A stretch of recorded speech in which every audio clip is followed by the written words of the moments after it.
Hello friends, welcome back to my channel. और आज की कहानी बहुत ही प्यारी है। दो भाइयों की कहानी है, जिसमें से बड़ा भाई जो था वो नेत्रहीन था, और जो छोटा भाई था वो मतलब काफ़ी चिड़चिड़ा टाइप का था। वो उसका काम ये था कि भाई भिक्षा मांग के लाना था और अपने भाई को खिलाना पिलाना था, क्योंकि वो तो असमर्थ था कहीं आने जाने में। तो इस तरह से दिन बीतते रहे, और जैसे जैसे दिन बीतते रहे जो छोटा भाई था वो फ्रस्ट्रेटेड हो चुका था कि मतलब मैं इतनी मुश्किल से तो भिक्षा मांग के लेके आता हूँ, और फिर मैं अपने बड़े भाई के साथ उसको बंटवारा करता हूँ। और जो बड़ा भाई था वो घर में परेशान रहता था कि मतलब मेरी आंखें नहीं है, एक दुर्घटना में उसकी आंखें चली गई थी, और अब मैं अपने भाई पे बोझ बन चुका हूँ, मुझे भी कुछ करना चाहिए, इस तरह से वो सोचता था। तो उसके छोटे भाई ने एक दिन गुस्से में आके विचार बनाया कि इस बड़े भाई को तो है ना मैं जंगल में छोड़ के आऊँगा, फिर जो होगा देखा जाएगा। तो उसने ऐसा सोचा। तो एक दो दिन में उसके भाई ने भी बोल दिया कि भाई छोटे, मैं तेरे साथ चलूँगा तो भिक्षा मिल जाएगी और आसानी से, मैं घर में है ना परेशान हो जाता हूँ। कहता ठीक है भैया चलो। अब दोनों भाई निकल जाते हैं। अब बड़ा तो अंधा है, उसको तो दिखाई नहीं देता कि कहाँ ले जा रहा कहाँ नहीं ले जा रहा, वो तो विश्वास पे उसका हाथ पकड़ के चल देता है।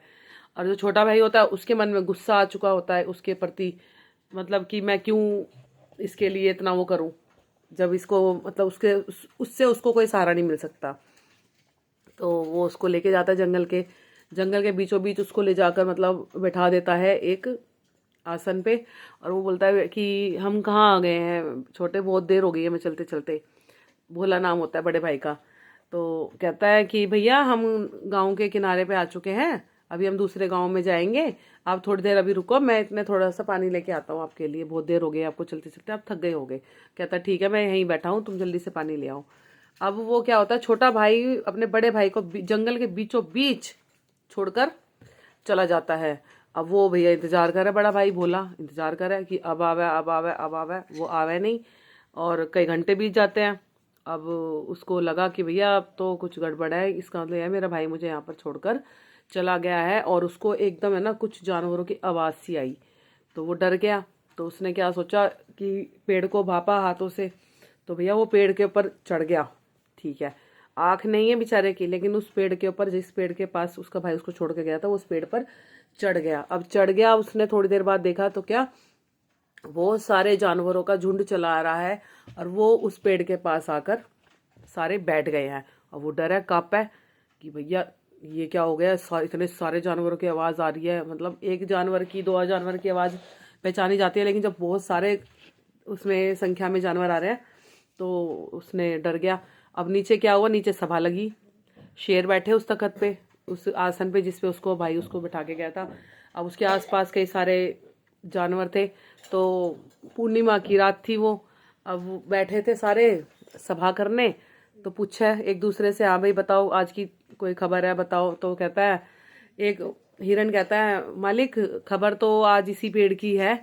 कहता है क्या पेड़, क्या खबर है बताओ। उसने कहा मालिक मेरे को ये पता लगा है महाराज कि जो अगर किसी में कोई विकृति हो, किसी इंसान में अगर कोई विकृति हो, वो अगर आज की रात इस पेड़ के पत्तों को पीसकर उसका रस अपने उसी अंग पर लगा ले जहाँ पर उसको विकृति है, तो वो अंग उसका बिल्कुल ठीक हो जाएगा। अब ये उसने सुन लिया। अब उसने नाव देखा ना ताव, उसने तोड़े दो पत्ते अपने आसपास, पत्तों के झुंड में तो वो छुपा हुआ था।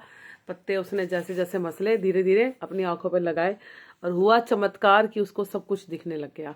उसके बाद फिर भालू की बारी आई, भालू ने भी उसे बात बताई। फिर गीदड़ की बात आई, गीदड़ ने भी उसको राजा को कोई ना कोई खबर सुनाई। फिर महाराजा ने भी उसको कोई ना कोई खबर सुनाई। मतलब सब ने वहां पर अपने विचार, जो भी कुछ बातें थी वो सब एक दूसरे से शेयर करी। अब क्या था, वो सब सुबह हुई, सुबह सब चले गए अपने अपने रास्ते को। अब वो उतरा पेड़ से, अब वो गया उस गांव। अब तो आंखें आ गई थी, वो निकला पगडंडियों के सहारे से दूसरे गांव में। दूसरे गांव में जाकर देखा तो वहां पर सब लोग दुखी हैं, सब लोगों की कमर पे कुबड़ निकला हुआ है, और एक औरत है वो रो रही है कि मेरा कल ही बच्चा हुआ था वो आज गुजर गया है। तो उसने पूछा भाई सबसे, भाई इस गांव की क्या कहानी है, क्या हो गया। तो उन्होंने बताया कि ऐसे ऐसे हमारे मतलब हमको श्राप लगा हुआ है, और एक सांप ने हमें श्राप दिया हुआ है, जिसकी वजह से पता नहीं कितनों का घर खराब हो गया। कहता है कोई बात नहीं, आप ऐसा करो, मैं आपकी मदद करूंगा, आप मुझे एक तो खाना ला के दो और एक कटोरे में दूध ला के दो। तो उसने, एक आदमी ने बोला कि चलो ठीक है, ये भी करके देखते हैं। तो उसने उसको ला के दिया, कि कटोरा दूध ला के दिया और खाना ला के दिया। अब खाना ला के देने के बाद उसने वो गया, वो खाना लेके कह रहा अब आप जाओ और कल आपका सब कुछ सही हो जाएगा, आपका गांव में जो भी विपदा है सब दूर हो जाएगी। तो ऐसा कह के निकल लिया। उसने पहले जाके जंगल में ही थोड़ा सा अंदर जाके खाना वाना खाया पेट भर के, क्योंकि काफ़ी समय से भूखा था, खाना भी नहीं मिल रहा था ढंग से, और जो मिल रहा था वो भी ढंग का नहीं था। 2 दिन से तो वैसे ही वो बेचारा परेशान था। तो खाना वाना खाया खूब पेट भर के, उसकी आत्मा तृप्त हुई। वो दूध का जो कटोरा था वो लेके गया वो अंदर जंगल में, उसी पेड़ पे, जिस पेड़ पे वो बैठा हुआ था उसी पेड़ के पास गया और उसने सांप देवता को बुलाया कि आओ देवता जलपान ग्रहण करो। तो सांप भी आया उसकी बात सुन के। उसने दूध पिया खूब अच्छे से। उसने पूछा कि तुम मतलब बोलो क्या मांगते हो। तो उसने बोला कि सांप देवता मैं बस ये चाहता हूँ आपने गांव वालों को जो श्राप दिया था आप उसको उन श्रापों से मुक्त कर दो। वो कहता है मैं नहीं करूँगा मुक्त। कह रहा बताओ से क्या हुआ, क्यों आपने उनको श्राप दिया। मुझे ये चीज़ के बारे में नहीं पता है, बस ये पता है चला है कि किसी सांप ने उनको श्राप दिया है। तो कहता श्राप इसलिए दिया है कि उनके गांव में एक आदमी था जिसको कुबड़ निकला हुआ था, वो मुझे रोज दूध आके पिलाता था। तो ये कुछ लोगों ने उसको मतलब उल्टा सीधा कहा, उसको मतलब बहुत ही ज्यादा उसके साथ गलत व्यवहार करा और उसको पानी में डुबो दिया और उसको पानी में गिर के वो चले गए और वो आदमी पानी में डूब के मर गया। वो मेरा बहुत अच्छा मित्र था, वो मुझे रोज दूध आकर पिलाता था। उसी वजह से मैंने श्राप दे दिया कि जो ये उसको कुबड़ कुबड़ कहते हैं इन सबको कुबड़ निकलेगा। तो कहता है मालिक, वो कहता है कि सांप देवता आप ये बताओ कुछ लोगों की गलती की सजा आपने पूरे गांव वालों को दे दी। आपको पता है पूरे गांव वाले कितने परेशान हैं, उनमें अच्छे भी लोग हैं जिन्होंने मुझे खाना खिलाया, जिन्होंने आपके लिए दूध भेजा है, तो आप ऐसा क्यों कर रहे हो। तो उसने फिर भाई उसकी बात सुन के उसने बोला कि तू बहुत ईमानदार है, तू बहुत नेक दिल है, तेरी वजह से, सिर्फ और सिर्फ तेरी वजह से मैं उस गांव को श्राप से मुक्त करता हूँ। तो धन्यवाद करा, गया देखा तो क्या सब सही हो गया, सब बढ़िया हो गया। सबने उसका खूब धन्यवाद करा। उसको बोला कि आप रुको हमारे गांव में। कह रहा नहीं मेरे को अभी और भी काम है, मैं गांव में नहीं रुक सकता हूँ। तो ठीक है वो चला। अब रास्ते में उसे 2 वैद्य आते हुए मिले, वो आपस में बातें कर रहे थे। उसने पूछा कहाँ जा रहे हो, क्या हो गया। तो उसने बोला ऐसे ऐसे राजा की बेटी है जो कि 1 महीने से मतलब होश में नहीं आई है, वो सुन सब रही है, सुन सब रही है लेकिन आंखें नहीं खोल रही है, ना ही कुछ रिस्पॉन्स कर रही है, मतलब वो बहुत ही ज्यादा बेसुध है, बेहोशी है। तो कहता है अगर आपकी आज्ञा हो तो मैं आपके साथ चलूं। कह रहा क्यों, आप क्या करोगे, आप कोई डॉक्टर हो। कहता नहीं मैं डॉक्टर तो नहीं हूँ लेकिन मेरे को पता है वो कैसे ठीक होगी। कहता अच्छा ऐसी बात है तो चलो भाई, अगर ऐसी बात है तो चलो। अब भाई उसको लेके चल दिया। अब लेके चला, राजा को बताया भी ऐसे ऐसे ये हमें रास्ते में मिला है भोला नाम का व्यक्ति, और इसने ये पूरे मतलब ये श्योरिटी ले रहा है, ये कह रहा है कि ये जरूर ठीक कर देगा। राजकुमारी को कह रहा है ये कैसे ठीक कर देगा, मैंने दूर दूर के देशों से बुला लिए वैद्य डॉक्टर हकीम, उनसे तो ठीक हुआ नहीं, ये कौन है, ये कैसे ठीक करेगा। उसने बोला महाराज बात ऐसी है कि मेरे पास आपकी बेटी राजकुमारी की बीमारी का इलाज है। कहता ठीक है बताओ क्या है। कह रहा मुझे आप अपने बगीचे में ले चलो। बगीचे में लेके गया, एक पेड़ था आम का पेड़ के पास, उसने खुदाई शुरू करवाई। बहुत ज़्यादा अंदर खुदाई करने के बाद एक बिल्ली के कंकाल मिले। उसने बोला अब आप राजकुमारी को बिस्तर सहित, बेड सहित गार्डन में बुलवा लो, बगीचे में बुलवा लो। बुलाया गया सैनिकों के द्वारा। अब क्या था, उसने उसको बोला वैद्य को कि अब आप इसको, बिल्ली का जो कंकाल है इसको हाथ लगवाओ राजकुमारी से और इसको ये जो तालाब है इसमें इसको प्रभावित कर दो।